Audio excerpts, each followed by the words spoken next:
Hi friend, আজ আমি ধনেপাতা দিয়ে ডিম কষা করব। দেখুন, ডিমগুলিকে ছাড়িয়ে আমি লাল লাল করে ভেজে নিয়েছি, নুন হলুদ মাখিয়ে। আর এদিকে আলুগুলোকেও আমি নুন হলুদ দিয়ে আমি ভালো করে ভাজা করে নিয়েছি। একটু ঢাকা দিয়ে নিয়েছিলাম, তারপরে আলুগুলি তুলে ওই তেলের মধ্যে আমি কাঁচা জিরে ফোড়ন দিয়েছি। দিয়ে আমি একটা পেস্ট বানিয়েছিলাম। পেস্টটা হচ্ছে আদা, রসুন, পেঁয়াজ, কাঁচা লঙ্কা, টমেটো, এই সমস্ত আমি মিক্সিতে দিয়ে একটা পেস্ট তৈরি করেছিলাম। সেই পেস্টটা আমি দিয়ে দিয়েছি। পেস্টটা দিয়ে ভালো করে নেড়েছে। যখন মশলাটা কষা কষা হয়ে গেছে, আমি ওর মধ্যে নুন হলুদটাও অ্যাড করে দিয়েছি এবং ভাজা আলুটা ছিল সেটা আমি দিয়ে দিয়েছি। দিয়ে ওর মধ্যে জিরের গুঁড়োটা দিয়েছি। দিয়ে এবার ভালো করে নেড়ে ছেড়ে আমি জল ঢেলে দেবো। দেখুন, জল ঢেলে আমি ঢাকা দিয়ে দিলাম।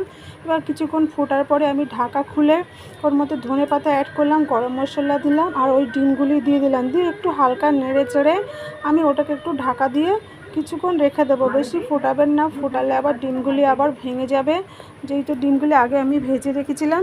সেই জন্য ফাইনালি আমার